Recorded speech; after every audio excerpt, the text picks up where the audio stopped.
Do you realize how here for football at 4, how much Carolina Panthers fans would give up if it meant that they could be in a conference championship game, even if they're going into the fourth quarter with a 2-score deficit? Even if they could, the equivalent of down 3-1 going into game 5. Yeah. Just to be in the NFC championship game and then down big. Yeah, I think they would take 7 straight playoff appearances.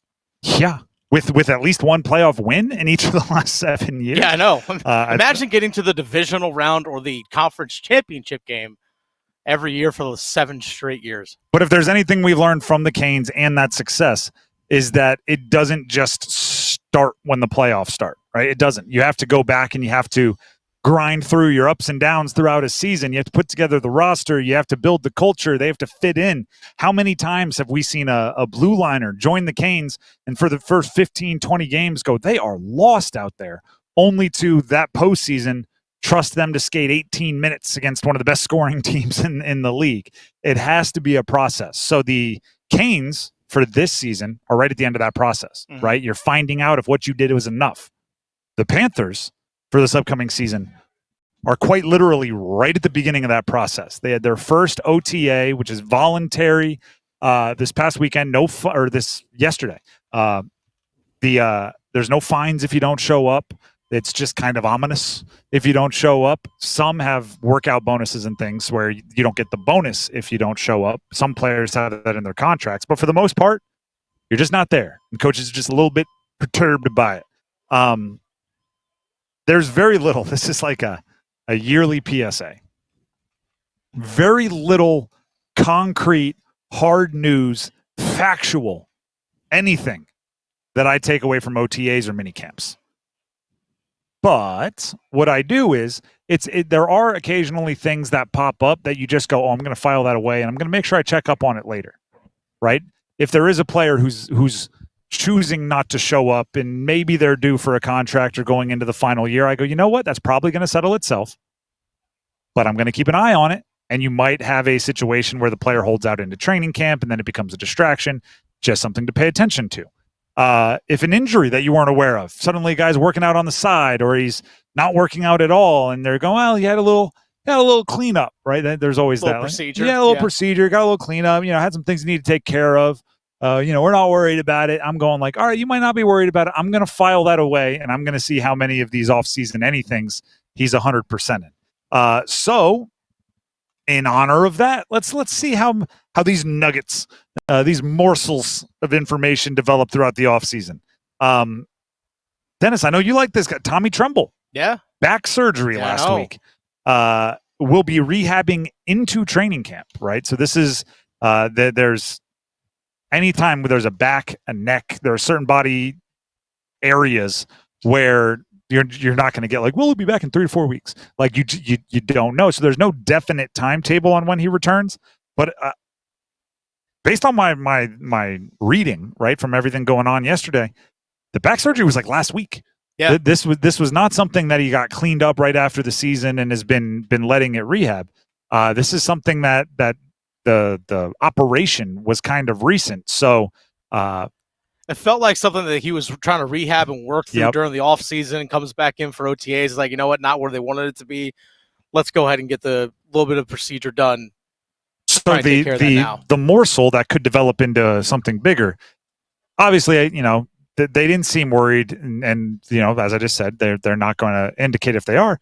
But, I expect him back for game 1, say. Yeah, right? they say basically training camp. How much into training camp that he will or won't be out there, we don't know.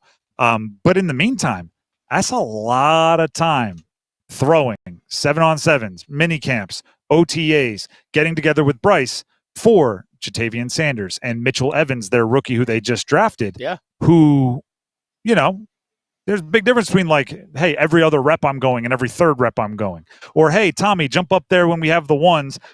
You two rotate with the 2s. When the young guys are in there a lot more building that chemistry, it's an opportunity for them, right? I say it all the time. It's kind of gross. You don't really like to admit it, but there is a part of you that when somebody in your position group gets hurt, you kind of go like, sweet. It's not. right? Take advantage of it. Because it's your buddy and all that. But part of you is like, from my own career perspective, this is an opportunity that I might not have gotten otherwise. So Tremble back surgery. DJ Wanham. Goodness gracious, do I just want to see that guy healthy? Yeah, I know, for real.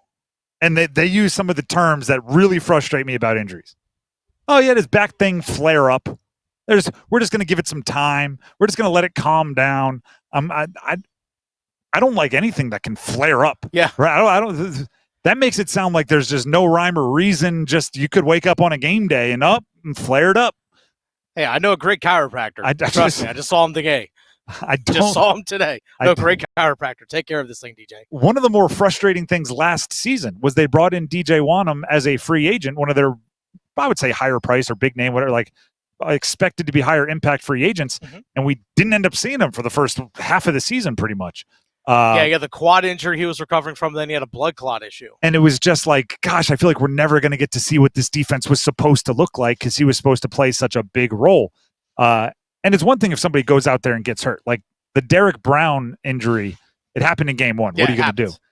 DJ Wanham was a free agent that they brought in, and we didn't see get on the field until, I think it was week 8 or something like that. Played the last 8 games of the year. So now we're in the offseason, and it's like, all right, going to get to see a healthy DJ Wanham. Didn't get that flared up. He's got a back thing flared up, and he's not at OTAs. Could be absolutely nothing.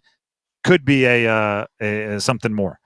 Derrick Brown, speaking of, he was back at practice. He was a participant limited, but he's just 8 months after meniscus surgery. Week 1, that all kind of took place for him last season.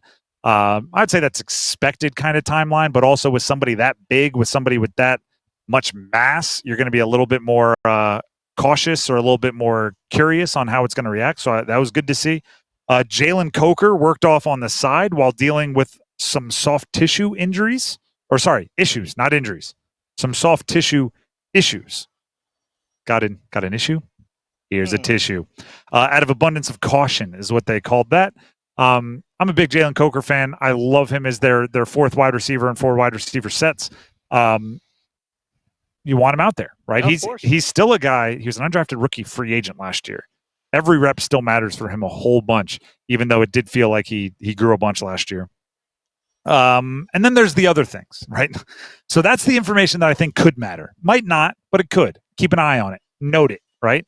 Pay attention to it. Check up on those players each time there's a new session of OTAs or a new mini camp or when training camp starts. Keep in mind, Coker did miss a stretch last year, weeks 12, 13, and 14, and a quad injury. I hate soft tissue injuries. So I don't know if that's still something he's fiery passion or not. Hamstrings, they are my nemesis. The other thing is you're going to get the fluff pieces. And what I mean by that is you're going to get the friendly reports. Best shape of his life. Looks completely different. What was the thing that held him back last year? He's completely solved it in the last 2 months. That's what you're going to hear a lot of. We're hearing Xavier Legette is looking, night and day. He's faster in and out of breaks. He's catching everything with his hands. Whatever it was, it's all fixed. Him and Tepper McMillan, not only are they both practicing, they are long-lost brothers. They love each other. Yeah. They complement each other perfectly. They finish each other's sentences. Nice. It's all perfect. Xavier Legette yesterday talked to the media on how he thinks he and McMillan will work together. I feel like that was a great pick for us. Every receiver that we got in that room, I feel like they were good choices. Even the undrafted guys, they showing that they can play in the league as well. Tell us about your relationship with T-Mac and that dynamic between the two of you guys. Oh man, it's all smiles, man. Soon as when they came and I was able to meet them face to face, we stuck from there.